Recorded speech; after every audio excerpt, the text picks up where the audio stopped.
Y a continuación dejamos con ustedes a Marcelo Sánchez, gerente general de la Fundación San Carlos de Maipo. Hola, buenos días todavía. Agradecerles la invitación. La verdad es que antes de hacer una presentación de lo que hace la Fundación muy rápidamente, yo creo que ha sido muy interesante poder escuchar todo lo que han planteado los distintos expositores y es muy potente pensar de que estamos hablando de política, estamos hablando de leyes, estamos hablando de procesos, estamos hablando de normas, etcétera.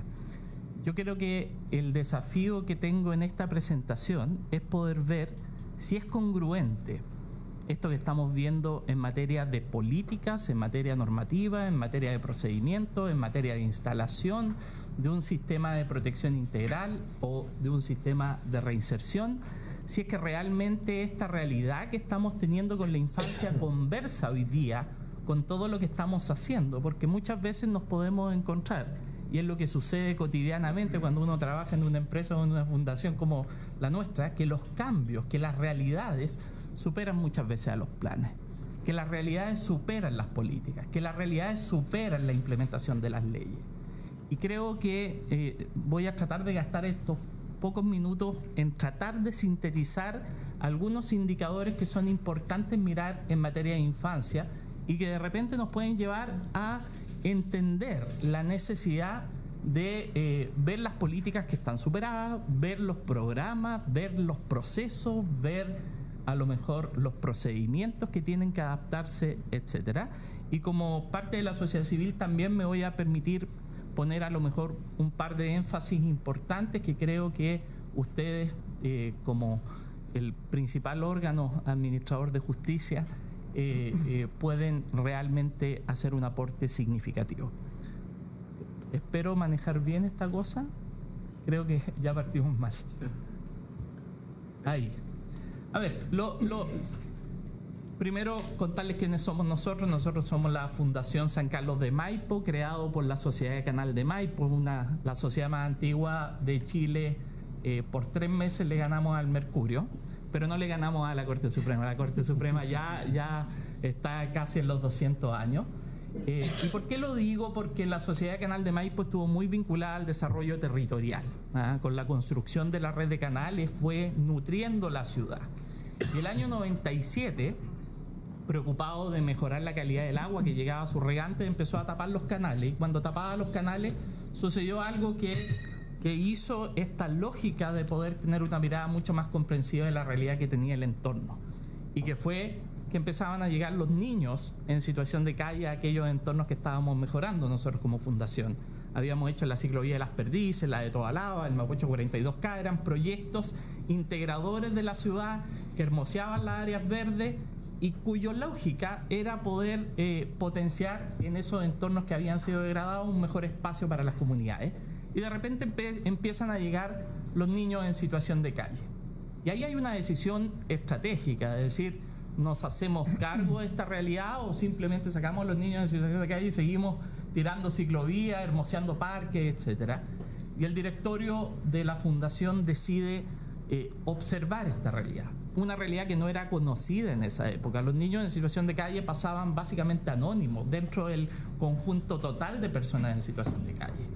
Y al explorar la realidad de los niños en situación de calle nos fuimos dando cuenta que habían prevalencias de conductas problemáticas y de situaciones de tremendo daño y multidaño en esas realidades, tales como la explotación sexual comercial infantil. Y por esa misma razón, la Fundación San Carlos de Maipo fue la primera institución que visibilizó en materia de observatorio, tanto el observatorio de niños en situación de calle como de niños en situación de explotación sexual comercial infantil, observatorios que duraron durante muchos años hasta que vino una nueva institucionalidad que era el Consejo de la Infancia, que básicamente heredaba esta visión de poder aportar con información necesaria para que finalmente salieran del anonimato los niños en una vulneración extrema. Informes sucesivos del Poder Judicial, informes sucesivos en materia internacional, informes que también estuvimos viendo y hasta ahora lo vemos hace poco tiempo, con graves negligencias en el sistema de protección, graves vulneraciones en el sistema de protección, nos hicieron también tener una mirada distinta y decir cómo podemos hacer como fundación para dejar de llegar tarde, dejar de llegar cuando la vulneración es manifiesta, cuando el daño está hecho. ¿Cómo podemos llegar antes? Y para eso, pensar en un modelo preventivo que pudiera estar instalado, reduciendo aquellos factores de riesgo que derivaban en trayectorias que finalmente se materializaban en una vulneración grave de derecho. Vimos de alguna forma que era importante conocer la evidencia y la experiencia internacional, y desde ahí trajimos distintos modelos y programas en conjunto con la Universidad de Washington, la Universidad de Miami y otros centros de estudio que han trabajado durante décadas en reducir aquellos elementos o factores de riesgo que están a la base de conductas problemáticas. Ese ha sido el trabajo que ha tenido la Fundación durante estos años.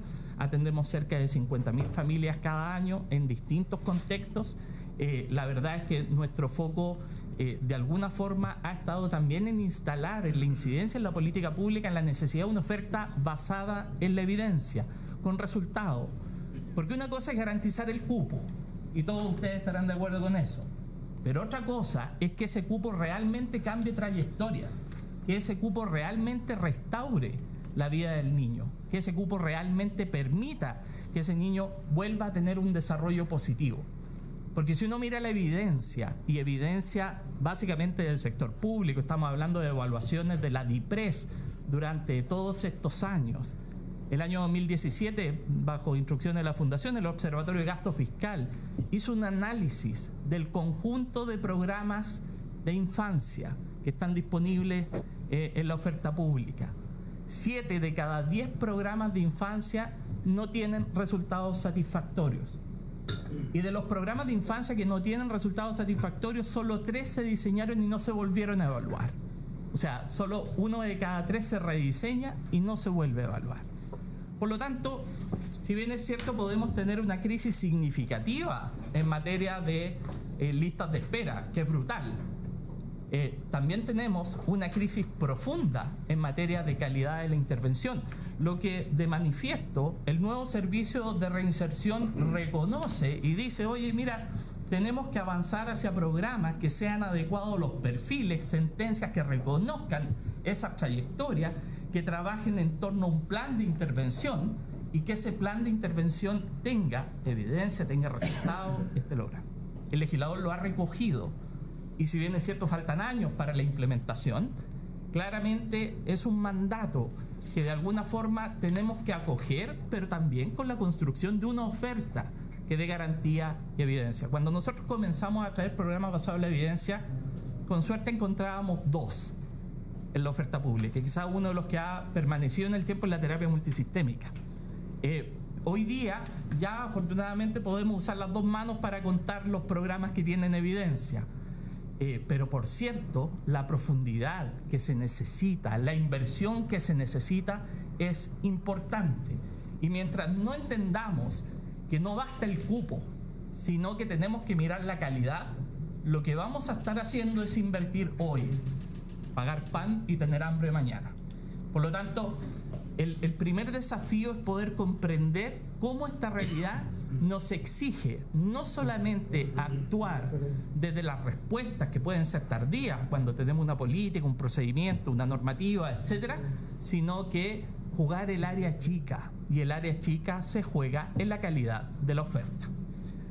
Si nosotros miramos la realidad que enfrenta la infancia, vemos que la niñez va perdiendo peso relativo en el total poblacional. Pasa desde un 30% a un 24% en cifras intercensales.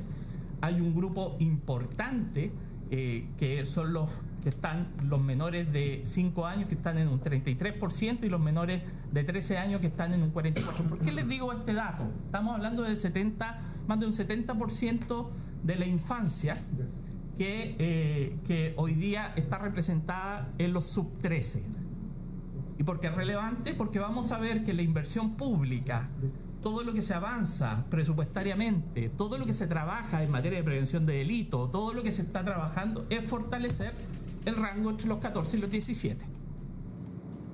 Nuevamente es hacer la apuesta por llegar tarde. Cuando nosotros hoy día en la evidencia podemos mirar que los factores de riesgo, el desarrollo del niño, y las herramientas protectoras que existen en la infancia se dan antes de los 13 años. Cuando los padres, por ejemplo, y los cuidadores, a través de su vínculo parental, tienen capacidades de hacer transformaciones en los cambios conductuales. Si nuestra oferta está llegando a los 14 años, claramente estamos haciendo una apuesta de inversión pública hacia llegar tarde y dejar de llegar antes.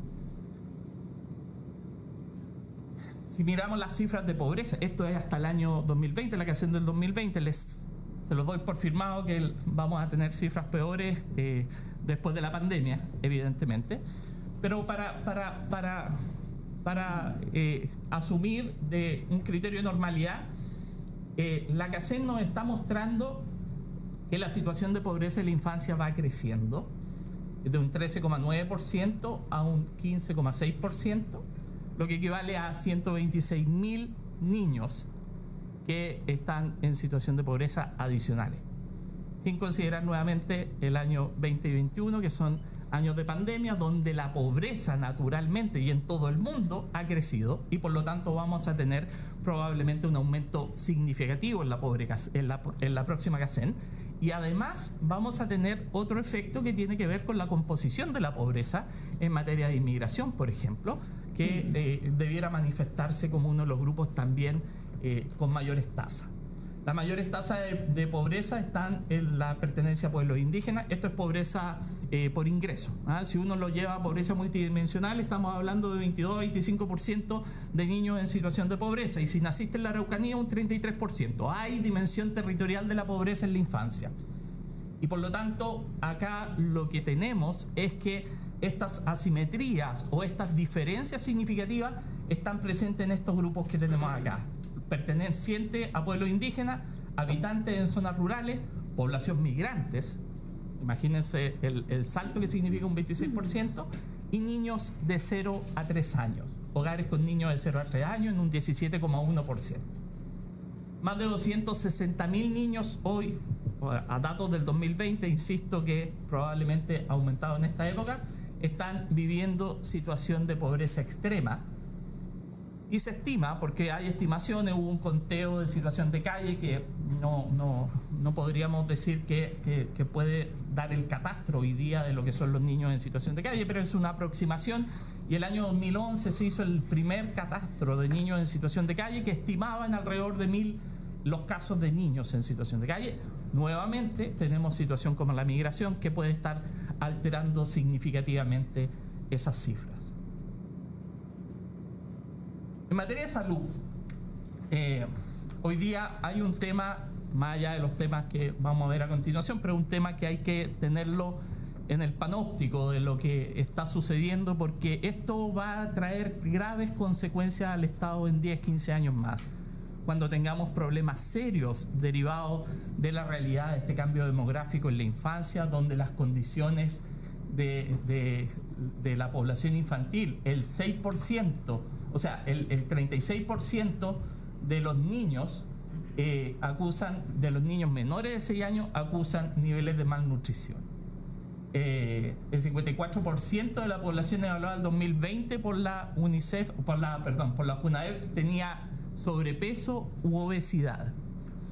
Independiente de lo que significa esto en la cifra, el sobrepeso, la obesidad son directamente factores de riesgo de graves enfermedades que si no tenemos hoy día un sistema de salud que esté planificado para lo que significa, vamos a tener también listas de espera muy significativas en materia de salud en los próximos 15 años. La mitad de los niños entre 5 y 12 años, cerca de la mitad, realiza actividad física al menos 3 veces en la semana. Ahí hay un factor protector que es importante frente a estas conductas, pero claramente es una tasa que necesita ser mucho más relevante si queremos realmente hacer una prevención significativa. En materia de salud mental, también nuevamente antes de la pandemia, para no contaminar las cifras, pero lo que no resta la gravedad y la proyección que puede significar estos elementos, 4 de cada 10 niños tiene algún tipo de trastorno psiquiátrico, 9 de cada 10 son aquellos que han tenido algún tipo de responsabilidad penal. O sea, el tema de salud mental está a la base del involucramiento delictivo, a lo menos. Y eso tampoco hay que olvidarlo, precisamente porque hoy día el diseño de un Servicio Nacional de Reinserción sin buenos dispositivos de salud mental, sin buenos dispositivos de reingreso educativo, sin un trabajo con las familias, que hoy día, como vimos, hay familias, en los hogares monoparentales están creciendo, la jefatura de hogar femenina está creciendo, requiere un fuerte apoyo en el trabajo al interior de las familias. Va a ser muy difícil que podamos frenar trayectorias delictivas crecientes si es que no disponemos de esta oferta de manera urgente. En materia de educación, ustedes ya les voy a mostrar solamente las cifras. Vean acá en los rangos inferiores, algo que hoy día se hizo evidente en las cifras que entregó el Ministerio de Educación en materia de exclusión educativa, donde los ciclos iniciales empiezan a mostrar más niveles de exclusión educativa. Tradicionalmente la deserción escolar es mucho más fuerte en el cambio de octavo básico a primero medio. Sin embargo, hoy día estamos teniendo una explosión mayor durante los primeros ciclos. Y eso dice relación precisamente con la incapacidad de poder trabajar con las familias. Cuando tú tienes familias que son muy vulnerables, donde el papá o la mamá no ha terminado el colegio, es muy difícil poder generar condiciones para que los niños salgan de la exclusión educativa. Y por lo tanto hay que trabajar intensivamente con los padres en esas situaciones de riesgo. Que es lo que estamos viendo, que no se ha hecho un trabajo que realmente permita que esta tendencia vaya cambiando a través del tiempo. La exclusión educativa, ya lo vamos a ver también, es uno de los factores que aumenta importantemente el riesgo de involucramiento delictivo. Ahora, desde el Estado como garante, nosotros nos vamos voy a plantear quizás 2 desafíos o 3 desafíos que son muy relevantes en materia de infancia. No son en absoluto necesariamente los más importantes, ni tampoco comprende el total de desafíos que hay en materia de infancia, pero claramente lo que puede estar marcando una tendencia y algo que hace necesario que miremos políticas, procedimientos, programas, acciones, es lo que está pasando últimamente en la realidad de la infancia y que se refleja, por ejemplo, en el involucramiento delictivo de niños y jóvenes.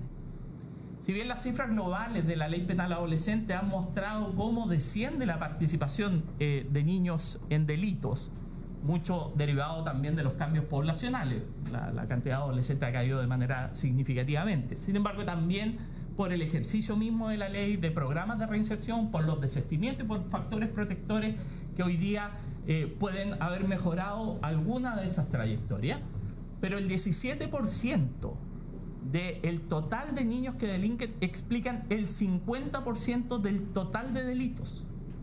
Y cuando uno hace un zoom en ese 17%, lo que se encuentra es no solamente ciertas características demográficas, sino desde el punto de vista de los perfiles delictivos, que son niños que iniciaron tempranamente esas trayectorias delictivas.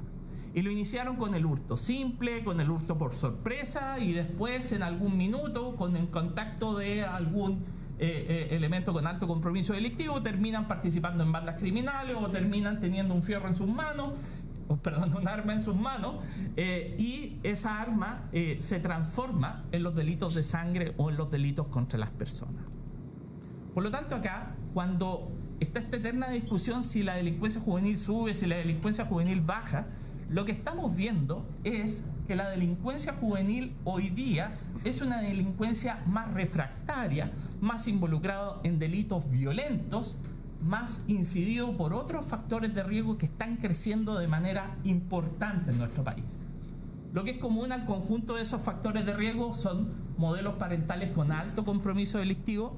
Cerca de un 40% ha tenido un papá, una mamá, un adulto responsable que ha estado preso y por lo tanto sin un trabajo con la familia para alejar ese modelo delictivo del seno familiar y transformarlo en conductas prosociales. Es básicamente muy difícil que no adquiera tales modelos. El segundo elemento, la exclusión educativa. La evidencia internacional es clara en decir que entre un 20 y un 30% a lo menos de mayor riesgo tiene un niño involucrarse en el delito si está fuera del colegio, porque el colegio obviamente da el marco normativo, establece la regulación emocional que se hace con los pares. Regulación emocional que estuvo durante la pandemia muy mermada, porque la regulación ante una pantalla es distinta que la regulación con otros, y que es muy importante para la inserción social de los niños. El consumo temprano de alcohol y drogas. Si antes era a los 13 años en promedio, hoy día se está trasladando hacia los 11 años. Y eso tiene directa relación con la penetración de algunos tipos de drogas de manera mucho más importante. Y acá permítanme, dado que soy de la sociedad civil y puedo no ser independiente, permítanme decirles que la legalización de la cannabis en nuestro país, si llega a materializarse, nos va a golpear la línea de flotación en materia de infancia.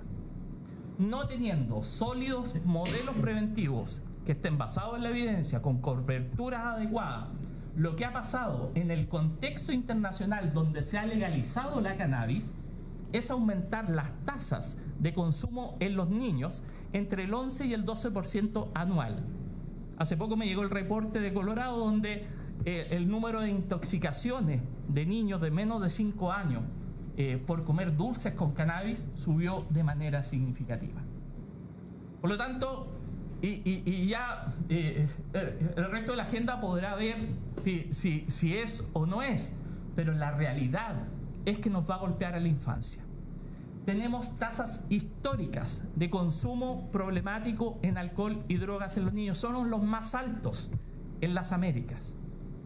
Y estamos en una situación realmente crítica, donde además la realidad del narcotráfico está cambiando, donde hoy día la operación internacional, el crimen organizado, tiene como estrategia el involucramiento delictivo de niños y jóvenes, porque de esa forma coopta a la comunidad, la hace que no coopere con la autoridad y traslada también el costo de los delitos violentos a aquel que tiene, entre comillas, visto desde la perspectiva del delincuente, el menor costo punitivo por la protección que le da el legislador a los niños. Por lo tanto, este es un tema extraordinariamente relevante y nos va a dar en la línea de flotación si es que no hacemos algo. Problemas de salud mental adicional que requieren atención especializada. Carabineros ha reconocido que en los últimos 2 años ha aumentado el 45% la participación de niños y jóvenes en delitos violentos como los portonazos, las encerronas, etcétera, algo sintomático y muy duro. La semana pasada tuvimos las primeras 2 bandas criminales dirigidas, que se hicieron públicas, digamos, las primeras 2 bandas criminales dirigidas el 100% por niños. Es decir, está traspasando la lógica delictiva de crimen organizado a un comportamiento que puede extenderse muy rápidamente desde la normalización del consumo y de la violencia. Visto este escenario, cuando nos preguntamos qué está pasando con los niños que participan en delitos, bastaría que pudiéramos por lo menos concentrarnos en 3 de estos factores de riesgo. En el primero, desde el año 2019, estamos viendo que está aumentando el número de niños desescolarizados. El riesgo de ausentismo crónico informado por el Mineduc alcanza cerca de 1.300.000 niños. El ausentismo crónico basta una pequeña variable en situación de ingreso, en pandemia o cualquier otra, que desbalancee esto totalmente y esas cifras sean mucho más significativas. Por lo tanto, estamos frente a una situación que se tiene que atender de manera urgente. En segundo lugar, ustedes ven ahí las cifras que son del Senda 2019 sobre el consumo de la población escolar en materia de alcohol y otras drogas. Y ustedes pueden ver ahí que nosotros estamos top 1 en las Américas en la mayoría de los consumos, sino en todos. Tenemos en consumo de tabaco, en consumo de marihuana, en consumo de cocaína, en consumo de pasta base y de tranquilizantes.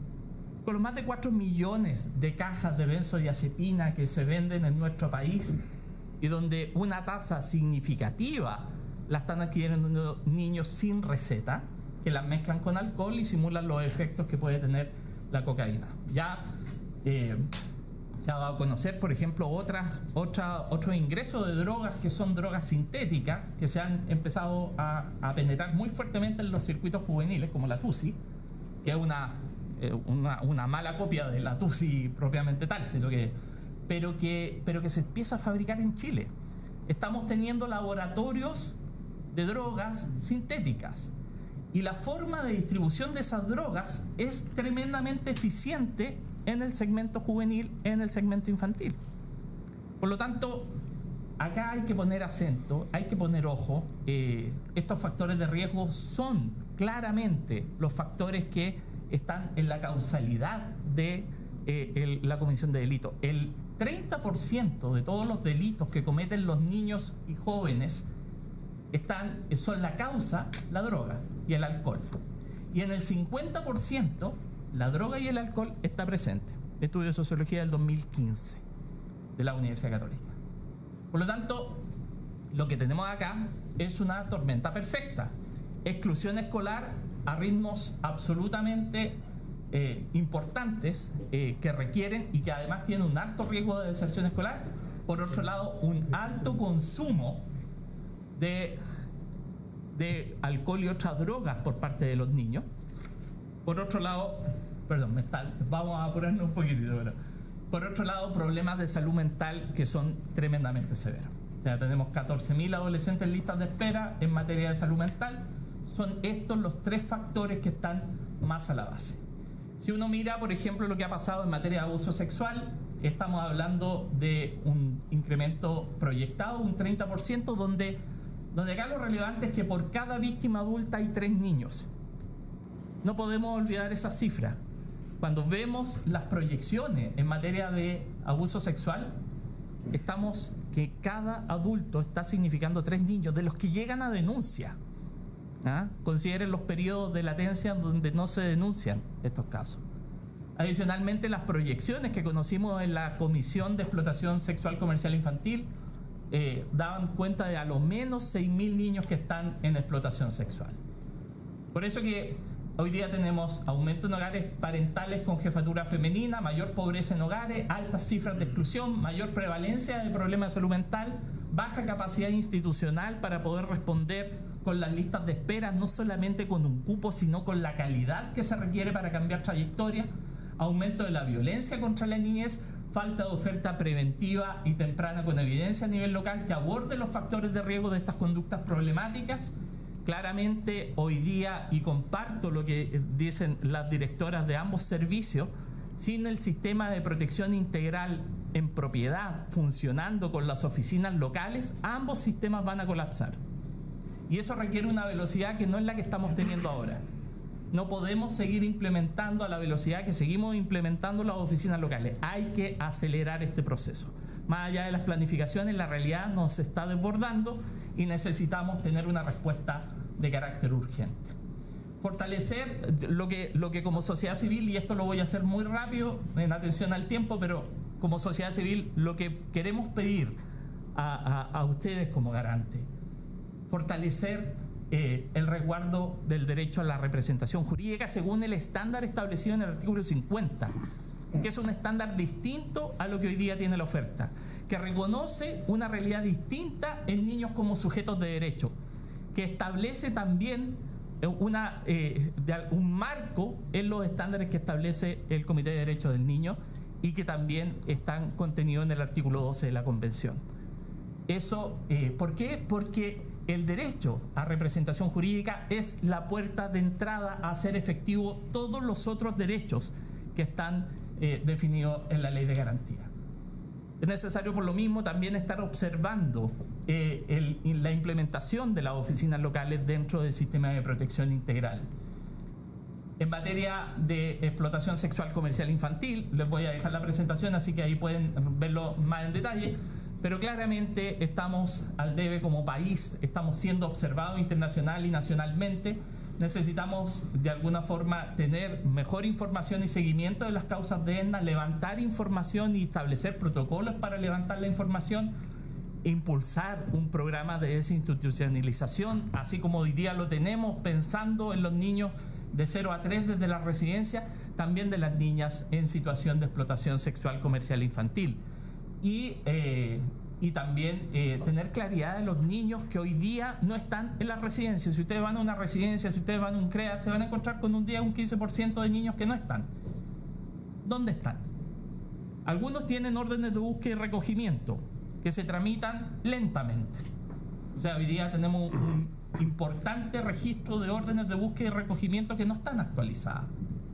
Necesitamos saber dónde están, porque finalmente son los niños más vulnerables del sistema, son los niños que están cayendo en las redes de proxenetas, las niñas, son los niños que están cayendo en las bandas delictivas, son los niños que están cayendo en el involucramiento que está haciendo el narcotráfico y el crimen organizado, y que usan a esos niños para porque están precisamente desprotegidos, siendo que la realidad es la protección que tiene el Estado. Y por último, nosotros estamos trabajando en una mesa junto con otras fundaciones en proponer un mejor modelo para las familias de acogida, un modelo que, reconociendo hoy día las deficiencias que hay en muchas materias, en apoyo parental al cuidado, en los procesos de reunificación familiar, en los mecanismos de financiamiento, en las formas de poder fiscalizar, etcétera, creemos que es muy importante hacer la apuesta por fortalecer el modelo de familia de acogida. Yo solamente pongo esa imagen porque esto es parte de un estudio que se hizo en residencias modelos de Rumania, más de 400 niños, donde finalmente uno ve visiblemente lo que significa estar en residencias más de 6 meses versus lo que significa estar en acogimiento familiar. Y todo lo que fue la proyección a 20 años de esos comportamientos, mayores conductas disruptivas, mayores problemas, etc. Por eso que hoy día nos urge seguir avanzando, seguir transformando estos espacios de familia de acogida efectivamente en el estándar que requiere el derecho a vivir en familia. Yo de eso ya no les voy a comentar, pero solamente agradecer la instancia, ministro, agradecer esta posibilidad de estar con los distintos poderes del Estado y también llevar a la reflexión que las políticas, las normas, los procedimientos tienen que estar adecuados a la realidad y que lo primero que tenemos que hacer es que mirar si esta realidad realmente está conversando con esa política. Muchas gracias. Bien, muchas gracias.